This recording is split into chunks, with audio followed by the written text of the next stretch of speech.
سب کو بھیج کر اس نے دروازہ بند کیا اور اپنے کمرے میں آیا، لیکن یہاں وائن نہیں تھی۔ یقیناً وہ دوسرے کمرے میں تھی۔ میرے دل کی دنیا ہلا کر آپ دوسرے کمرے میں منہ چھپائے بیٹھی ہیں؟ یہ تو بڑی ناانصافی ہے۔ وہ مسکراتا ہوا اس کے کمرے میں آیا۔ وہ بیڈ پر بیٹھی تھی۔ تمہارے پاس 2 منٹ ہیں، جلدی سے میرے کمرے میں آؤ۔ وہ دروازے سے حکم جاری کرتا واپس پلٹ گیا۔ ابھی کچھ گھنٹے پہلے بھی وہ اس کی باہوں میں تھی، لیکن اس کے ہاتھ چھڑانے کی وجہ سے وہ برا منا گیا، پر اب تو وائن اسے ناراض کرنے کے بارے میں سوچ بھی نہیں سکتی۔ وہ اپنا دل مضبوط کرتی آہستہ آہستہ قدم اٹھاتی اس کے کمرے تک آئی اور اسے پیچھے سے دروازہ بند کرنے کی آواز آئی۔ اس نے فوراً پلٹ کر دیکھا تو وہ دروازہ بند کیے اس کے سامنے کھڑا اسے دیکھ رہا تھا۔ وہ آہستہ آہستہ بالکل اس کے قریب آ کر رکا اور اس کے کان کے قریب جھکا۔ تم جو آ رہے ہو پہلو میں، اب ہوش کسے آئے گا؟ اے عشق ذرا رک تو سہی، یہ عشق فنا ہو جائے گا۔ Welcome to my life. میرا بننے کے لیے شکریہ۔ وائن سے وائن تہنگ بننے کے لیے شکریہ۔ آج سے تم تہنگ کی وائن ہو، اور اگر تہنگ سے وائن دور ہوئی تو تہنگ بے جان ہو جائے گا۔ اور میں جانتا ہوں تم اپنے تہنگ کو کبھی بے جان نہیں ہونے دو گی۔ مجھے کبھی چھوڑ کر تو نہیں جاؤ گی نا؟ وعدہ کرو مجھ سے دور نہیں جاؤ گی، کرو وعدہ۔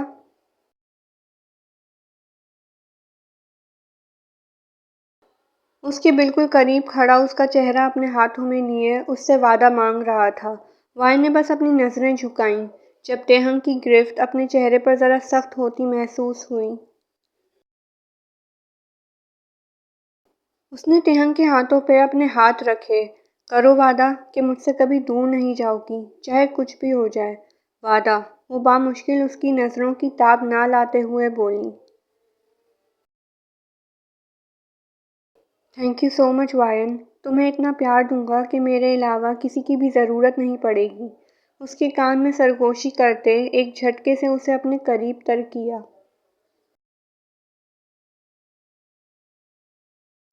آج میری وائن میری روح کو سکون دے گی۔ آج تو تیرا تہنگ اپنی جان سے جائے گا۔ تہنگ نے پورے استحقاق سے اس کے لبوں پر اپنے لب رکھ دیے اور اس کا نازک سا سراپا اپنی باہوں میں بھرتے ہوئے بیڈ پر اٹھا لایا۔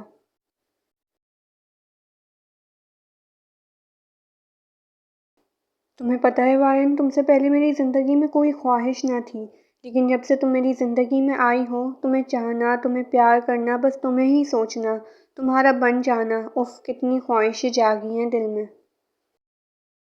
پتہ نہیں تم سے پہلے یہ ساری خواہشات کہاں سوئی ہوئی تھیں۔ اس کے چہرے پر جا بجا اپنی محبت کی مہر ثبت کرتا وہ اسے اپنی محبت کا یقین دلانے لگا۔ اسے اپنی زندگی میں کبھی کسی عورت کی کمی محسوس نہ ہوئی تھی، لیکن وائن کے زندگی میں آنے کے بعد اسے ہمیشہ اپنی زندگی میں وائن کی کمی محسوس ہوئی۔ یہ نازک سی لڑکی کب اس کے لیے اتنی خاص ہو گئی وہ خود بھی نہیں جانتا تھا۔ وہ تو یہ بھی نہیں جانتا تھا کہ جب وائن کو پتہ چلے گا کہ تہنگ وہ شخص ہے ہی نہیں جس کے لیے وہ اتنی دور یہاں آئی ہے، وہ تو بس اس کے عشق میں گرفتار ہو چکا تھا۔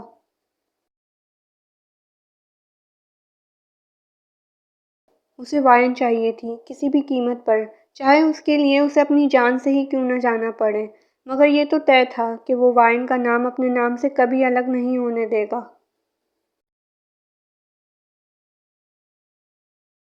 وائن صرف اس کی ہے، صرف اسی کا حق ہے اس پر۔ کوئی وائن کو سوچنے کے لیے، اسے دیکھنے کے لیے، اس سے بات کرنے کے لیے تہنگ کی اجازت لے گا۔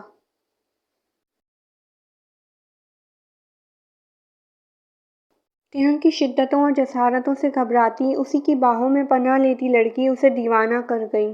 تہنگ کے ہر انداز میں وائن کے لیے بے پناہ محبت تھی۔ وہ اس کے عشق میں ڈوبا اس پر اپنی محبت کی برسات کرتا رہا۔ رات دھیرے دھیرے گزر رہی تھی اور ہر گزرتے لمحے کے ساتھ وائن کو اپنا آپ اور خاص لگنے لگا۔ وہ اپنے آپ کو کبھی منحوس سمجھتی تھی، تہنگ کی باہوں میں متاع جان سے کم نہ تھی۔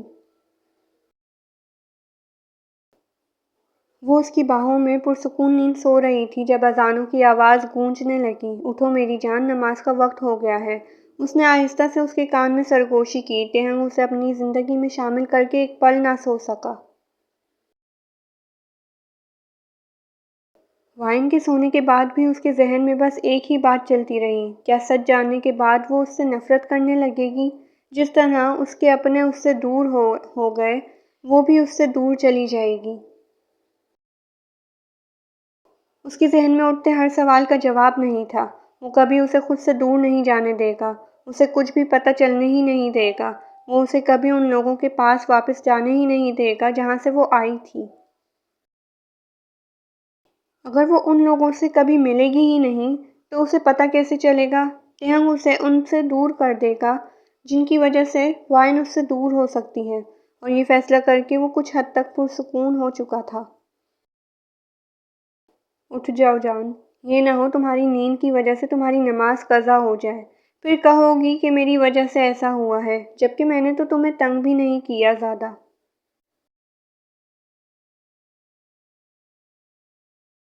اس کے کانوں میں سرگوشی کرتا، اس کے کان کی لو چومتا، مسلسل اسے جگانے کی کوشش کر رہا تھا۔ مجھے نہیں پتا تھا اتنی خطرناک نیند ہے تمہاری، ورنہ تو تمہاری نیند سے بہت فائدے اٹھائے جا سکتے ہیں۔ تو پھر کیا خیال ہے؟ وہ جو مزے سے نیند میں اس کی باتیں سن رہی تھی، اسے واپس رات والی ٹون میں آتا دیکھ فوراً اٹھ کر بیٹھ گئی۔ مجھے نماز پڑھنی ہے۔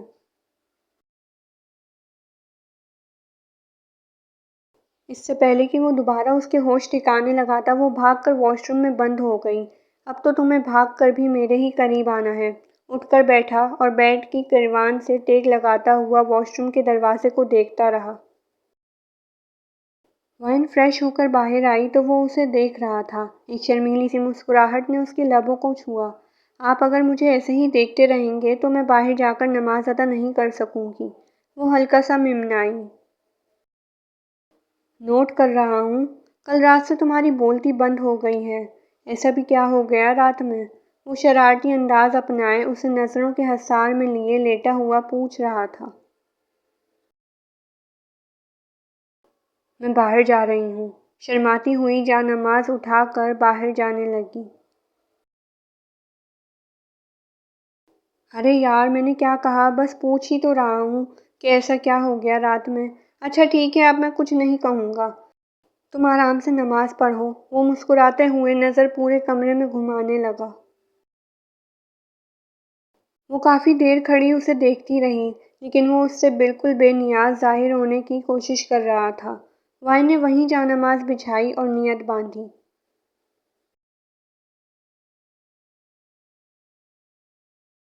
اسے مکمل نماز میں مصروف دیکھ کر ایک بار پھر سے اسے جان لٹاتی نظروں سے دیکھنے لگا۔ اسے لگا تھا کہ وہ 5-7 منٹ میں نماز سے فارغ ہو جائے گی، لیکن ایسا نہیں ہوا۔ نماز تو فوراً ختم ہو گئی تھی، لیکن یہ دعا تھی جو ختم ہونے کا نام ہی نہیں لے رہی تھی۔ پھر تقریباً 15 منٹ کے بعد وہ دعا مانگ کر جا نماز اٹھانے لگی۔ میں تو مل گیا تمہیں، اب کیا مانگ رہی تھی اللہ سے؟ اس نے شرارت سے پوچھا۔